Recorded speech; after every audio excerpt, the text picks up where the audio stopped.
শুধুমাত্র একটা ক্লাসের মাধ্যমেই এবং খুব সহজে এবং খুব দ্রুতই আমরা একটা অ্যাসিড দেয়া থাকলে অণুবন্ধী ক্ষারক বের করতে পারবো, একটা ক্ষারক দেয়া থাকলে আমরা অণুবন্ধী অ্যাসিড বের করতে পারবো। ওকে, আসসালামু আলাইকুম সবাইকে, কেমন আছো তোমরা সবাই? আশা করি তোমরা সবাই অনেক অনেক ভালো আছো এবং সুস্থ আছো। তোমাদের সবাইকে স্বাগতম ক্যামকাটের নতুন আরো একটি পর্বে। আজকের পর্বে আমরা অণুবন্ধী অ্যাসিড এবং ক্ষার খুব সহজে কিভাবে বের করব সেটা টেকনিকটা আমরা আজকে ক্লাসে দেখব। সেটা দেখার আগে তোমাদের আগে ধারণা দিয়ে দেই অণুবন্ধী অম্লটা কি, অণুবন্ধী ক্ষারটা কি। বেসিক্যালি এটার জন্য আমাদের একটা বিক্রিয়া পড়া লাগবে। ধরো এখানে আমি একটা অ্যামোনিয়া নিছি NH3, এটা আমরা জানি এটা হচ্ছে একটা বেস, রাইট, ক্ষারক। এর সাথে আমরা নেই HCl, যেটা হচ্ছে একটা ডেফিনেটলি অ্যাসিড। এখন দেখো এই দুইটা বিক্রিয়া করলে কি উৎপন্ন হবে। ব্রনস্টেড-লাউরির মতবাদ অনুযায়ী কি জানি, ব্রনস্টেড-লাউরির মতবাদ আমাদেরকে এটা বলে যে H+টা যে ত্যাগ করে, H+ ত্যাগ করে তাকে আমরা বলি অ্যাসিড। যে H+ ত্যাগ করবে তাকে আমরা বলবো অ্যাসিড। H+ যে গ্রহণ করবে তাকে কি বলবো, ক্ষারক বা বেস। তাহলে এই যে ব্রনস্টেড-লাউরি মতবাদ অনুযায়ী এখানে অ্যামোনিয়া আছে আর এখানে HCl আছে, তাহলে যেহেতু এই একটা অ্যাসিড তাহলে সে কি করবে, H+ দান করে দিবে। ঠিক আছে, এই HClটাকে ভাঙলে আমরা জানি মেকানিজম অনুযায়ী H+ এবং Cl- পাওয়া যায়। তাহলে ভাইয়া কি হবে, এই HClটা H+ দান করে দিবে। কাকে দান করবে, এই ক্ষারককে। আমরা জানি যে H+ যে গ্রহণ করবে সে হচ্ছে ক্ষারক, তাহলে এই অ্যামোনিয়াটা কি করবে, H+টাকে গ্রহণ করবে। এই যে এখানে যে H+ সেটা কই যাবে, অ্যামোনিয়ার কাছে, তাহলে উৎপন্ন হবে অ্যামোনিয়াম প্লাস NH4+। আর HCl থেকে একটা H+ চলে গেলে থাকে Cl-, তাহলে এখানে থাকবে ক্লোরাইড আয়ন। এই যে ওকে, তাহলে এটা একটা বেস, এটা একটা ক্ষারক। এখন আমাকে ফাইন্ড আউট করতে হবে অণুবন্ধী অ্যাসিড কোথায়, অণুবন্ধী ক্ষারক কোথায়। মাথায় রাখবা একটা থেকে তার বিপরীত জিনিস পাওয়া যায়, অর্থাৎ এটা যদি ক্ষারক হয়, এটা পরবর্তীতে H+ গ্রহণ করে কি তৈরি হয়েছে, অ্যামোনিয়াম প্লাস। তাহলে ক্ষারক থেকে তুমি যেটা পাবা সেটা হবে কি, অণুবন্ধী অ্যাসিড, মানে বিপরীতটা পাচ্ছ আর কি। ক্ষারক থেকে অ্যাসিড পাচ্ছ, কোন অ্যাসিড, অণুবন্ধী অ্যাসিড বা অণুবন্ধী অম্ল। তাহলে এই অ্যামোনিয়াম প্লাসটা হবে অণুবন্ধী অম্ল, এটা হবে হচ্ছে অণুবন্ধী অম্ল। আর তাইলে ক্ষারক কোনটা, অণুবন্ধী ক্ষারক কোনটা, যে অ্যাসিড থেকে যেটা বিপরীতে পাবো, অ্যাসিডটা HCl ছিল, এটা H+ দান করে দিছে, রাইট। তাহলে এখন আছে Cl-, এই যে Cl-, তাহলে এটা কি হবে, অণুবন্ধী ক্ষারক। অ্যাসিড থেকে যেটা পাবো সেটা হবে অণুবন্ধী ক্ষারক, অণুবন্ধী ক্ষারক। এখন তোমার একটা কোশ্চেন আসতে পারে, ওই কোশ্চেন আনসারটা আমি দিয়ে দিব। কোশ্চেনটা কি দেখো, তোমার কোশ্চেনটা আসতে পারে, ভাইয়া অ্যাসিড, এই যে এখানে ক্ষারক ছিল, ক্ষারক থেকে অণুবন্ধী অম্ল, আচ্ছা এটাকে কেন অণুবন্ধী অম্ল ডাকা হয়, এটা কারো মাথায় হয়তো বা কোশ্চেন আসতে পারে যে ভাইয়া কেন এই জিনিসটাকে অণুবন্ধী অম্ল বলা হয়। কারণ আছে, কারণ দেখো তুমি হয়তো এখানে একটা জিনিস খেয়াল করছো, H+ যারা দান করতেছে, ঠিক আছে, তাদেরকে আমরা অ্যাসিড বলতেছি, রাইট। এখন এই যে যখন তুমি এই অ্যামোনিয়াম প্লাসটা দেখো, একটা ক্ষারক একটা H+ গ্রহণ করে অ্যামোনিয়াম প্লাস হইছে, তো এখানে আমি দেখতে পাচ্ছি H+ আয়ন আছে। এই যে অ্যামোনিয়াম প্লাস, এটার ভিতরে কি আছে, H+ আয়ন। তাহলে এই যেহেতু অ্যামোনিয়াম প্লাসে H+ আয়ন আছে, তার মানে কি, তার H+ ত্যাগ করার একটা প্রবণতা আছে, তার কাছে H+ আছে, তার কাছে H+ ত্যাগ করার একটা কি আছে, প্রবণতা আছে। তাই সেটার একটা নাম দিছি কি, কনজুগেটেড অ্যাসিড অথবা অণুবন্ধী অম্ল। বুঝতে পারছো আমার কথাটা? এই যে এটা হচ্ছে একটা ক্ষারক, রাইট। ও যখন H+ গ্রহণ করছে, গ্রহণ করার পরে এখানে হইছে অ্যামোনিয়াম প্লাস, এই অবস্থাটাকে বলতেছে অণুবন্ধী অম্ল। কেন? কারণ অ্যামোনিয়া যখন ছিল তার কাছে H+ ছিল না, তার দরকার কি, ক্ষারক, তার দরকার কি H+, কারণ সে একটা ক্ষারক। H+ কি করতে যাবে, সে গ্রহণ করতে চাবে, গ্রহণ কইরা হইছে অ্যামোনিয়াম প্লাস। যখন অ্যামোনিয়াম প্লাসটা হয়ে গেছে, ঠিক আছে, তার মধ্যে আর ক্ষারকের বৈশিষ্ট্য থাকবে না, এখন তার মধ্যে অ্যাসিডের বৈশিষ্ট্য। কেন? কারণ তার কাছে যেহেতু H+ আছে, সে কি করতে পারে, H+ ত্যাগ করতে পারে, মানে তার একটা H+ ত্যাগ করার প্রবণতা রয়েছে, তাই তার নাম হচ্ছে কি, অণুবন্ধী অম্ল। সিমিলারলি অ্যাসিডের ক্ষেত্রে আমরা উৎপাদে যেটা পাইছি এটাকে কেন অণুবন্ধী ক্ষারক বলতেছি, দেখো অ্যাসিড হচ্ছে H+ ত্যাগ করে দিবে, রাইট। আচ্ছা H+ ত্যাগ করে দিল, তাহলে এখানে Cl-, H+ যদি ত্যাগ করে তাহলে এখানে Cl- আসবে, এই যে Cl-। ওকে, এখন দেখো যখন অ্যাসিড ছিল তার কাছে H+ ছিল, সে ত্যাগ করে দিছে, ত্যাগ করার পরে এখন Cl-, এখন কি H+ আছে, বা তার কাছে অতিরিক্ত H+ বা এক্সট্রা H+ বা একটাও H+ আছে নাই, মানে তার কাছে H+ এর ঘাটতি আছে।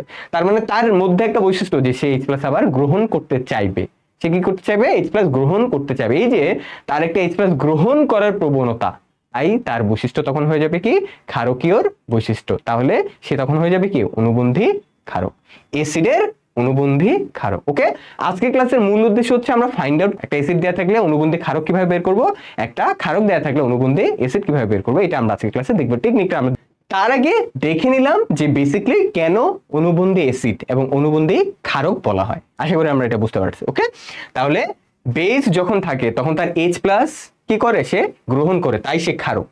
গ্রহণ করার পরে যে অবস্থাটা হয় সে অণুবন্ধী অম্ল। কেন? কারণ তার H প্লাস ত্যাগ করার প্রবণতা থাকে, কারণ তার মধ্যে H প্লাস আছে।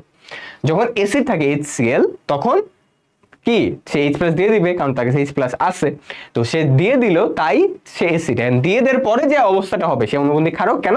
কারণ তার H প্লাস গ্রহণ করে একটা প্রবণতা রয়েছে, কারণ তার কাছে H প্লাস এর ঘাটতি রয়েছে। এখন এটা হচ্ছে বেসিক। এখন আমরা টেকনিকটা শিখাবো তোমাকে। কি শিখাবো? টেকনিক। দেখো ভাইয়া, এখানে একটা জিনিস জাস্ট এই লাইনটা মাথায় রাখবা, লিখে দিচ্ছি আমি। অ্যাসিড থেকে কি পাচ্ছি আমরা? অণুবন্ধী ক্ষারক। অণুবন্ধী ক্ষারক।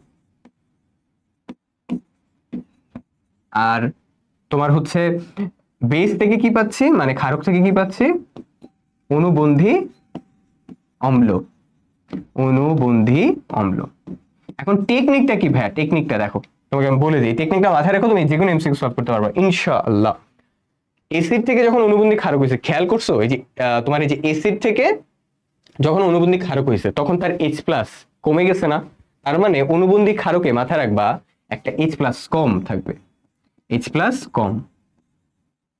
অ্যাসিড থেকে অণুবন্ধী ক্ষারক হয়েছে কেমনে বুঝবা? যদি একটা H প্লাস কি থাকে, কম থাকে, শেষ। বেস থেকে অণুবন্ধী অম্ল, অর্থাৎ এই যেখানে বেস, এখান থেকে অণুবন্ধী অম্ল হয়ে গেছে, তাহলে কি একটা H প্লাস আসছে না? তাহলে অণুবন্ধী অম্ল চিনবা কিভাবে? দেখবা যে একটা H প্লাস বেশি আছে কিনা। কয়টা? একটা। একটা কয়টা? একটা। একটা। H প্লাস কম কয়টা? একটা। ঠিক আছে, আমি এখানে স্টার দিয়ে লিখে দিচ্ছি, তুমি নোট করার সময় যে তোমার মাথায় থাকে একটা, একটি। এখানে কয়টা? একটা। তাহলে ভাই এখন টেকনিকটা কি শিখাইলাম? যে এটা তো বেসিক বুঝছো, রাইট? বিক্রিয়া দিয়ে এটাও বুঝছো, ব্রনস্টেড লাউরির মতবাদ অনুযায়ী H প্লাস যে ত্যাগ করে সে অ্যাসিড, H প্লাস যে গ্রহণ করে সে ক্ষারক। এইখানে যে টেকনিকটা আজকে শিখালাম, এই টেকনিক দিয়ে ইনশাআল্লাহ তোমার এইচএসসি অ্যাডমিশন কভার হয়ে যাবে এমসিকিউর জন্য। তাহলে অ্যাসিড থেকে অণুবন্ধী ক্ষারক, একটা অ্যাসিড দেয়া আছে, বললো যে এটার অণুবন্ধী ক্ষারক বের করো। কেমনে চিনবো? ওই অ্যাসিডের পরে যখন অণুবন্ধী ক্ষারক হবে তখন বুঝবো সেখানে H প্লাস কি আছে, একটা কম আছে। কি আছে? একটা H প্লাস কম আছে। যখন ক্ষারক থেকে অণুবন্ধী অম্ল চাইবে তখন কি দেখবো? তখন দেখবো একটা H প্লাস বেশি আছে কোথায়, সেটাই হবে আমার আনসার। ওকে, যেমন আমরা এখানে দেখি এই যে এই জিনিসটা ভাইয়া সবসময় প্লিজ মাথায় রেখো। এই জিনিসটা তোমাকে অনেক কাজে দিবে। এমসিকিউ গুলো সলভ করাবো এখন, তখনই বুঝবা। অ্যাসিড থেকে অণুবন্ধী ক্ষারক যদি বের করতে বলে, অণুবন্ধী ক্ষারকে কি থাকবে? এই অ্যাসিড থেকে একটা H প্লাস কম থাকবে। আর ক্ষারক থেকে যখন অণুবন্ধী অম্ল বের করতে বলবে তখন দেখবা একটা H প্লাস কি থাকবে? বেশি থাকবে। যেমন ভাইয়া দেখো, পানির অণুবন্ধী অ্যাসিড কোনটা? পানির অণুবন্ধী, পানি মানে কি?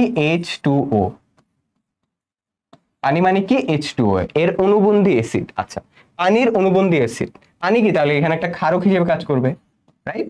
আর যেহেতু এর অণুবন্ধী অ্যাসিড চাইছে, অণুবন্ধী অ্যাসিড, পানি এখানে ক্ষারক হিসেবে কাজ করবে। তাহলে বেস থেকে অণুবন্ধী অম্ল চাইছে, বেস থেকে অণুবন্ধী অম্ল, তাহলে কি হবে? একটা H প্লাস বেশি থাকবে। তাহলে তুমি যে আছে পানির সাথে একটা H প্লাস যোগ করো, তাহলে কত আসবে?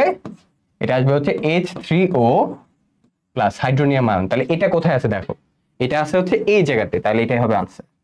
খুব সহজ না? একদম ঠিক আছে, একদম খুব সহজে আমরা বের করতে পারলাম যে কিভাবে তোমার একটা ক্ষারক দেওয়া থাকলে আমরা ইজিলি অণুবন্ধী অ্যাসিডটা বের করে ফেলি। পরেরটা দেখো, আরো easy. HCO3 minus hydrogen carbonate, এটার অণুবন্ধী কি চাইছে? অণুবন্ধী ক্ষারক। এটা চাইছে অণুবন্ধী ক্ষারক। তাহলে এটার অণুবন্ধী ক্ষারক চাওয়া মানে কি? এটা একটা অ্যাসিড, এটা হচ্ছে অ্যাসিড হিসেবে কাজ করছে, রাইট? আচ্ছা, তাহলে দেখো ভাইয়া, যদি অ্যাসিড দেয়া থাকে অণুবন্ধী ক্ষারকটা কি হবে? যে অ্যাসিডটা দেয়া থাকবে তার থেকে একটা H প্লাস কি হবে? কম থাকবে। তাহলে ভাইয়া HCO3 এখান থেকে যদি একটা H প্লাস চলে যায়, যে HCO3 মাইনাস, এখান থেকে যদি একটা H প্লাস চলে যায়, তাহলে কি থাকে বলতো? এখানে থাকে CO3 2 মাইনাস, এই যে কার্বনেট আয়ন CO3 2 মাইনাস। তাহলে এই যে এটা হবে আনসার, CO3 2 মাইনাস। শেষ। খুব ধূপধাপ আমরা বের করতে পারছি। ওকে, পরেরটা দেখো, HSO4 এর অণুবন্ধী ক্ষারক, এটা তার মানে একটা অ্যাসিড বুঝাইছে, অ্যাসিড। তাহলে অ্যাসিড থেকে অণুবন্ধী ক্ষারক কেমনে বের করে? একটু আগে দেখলাম, এই যে এটা হচ্ছে অ্যাসিড, এর অণুবন্ধী ক্ষারক চিনবো কিভাবে? বলে দিছি টেকনিকটা।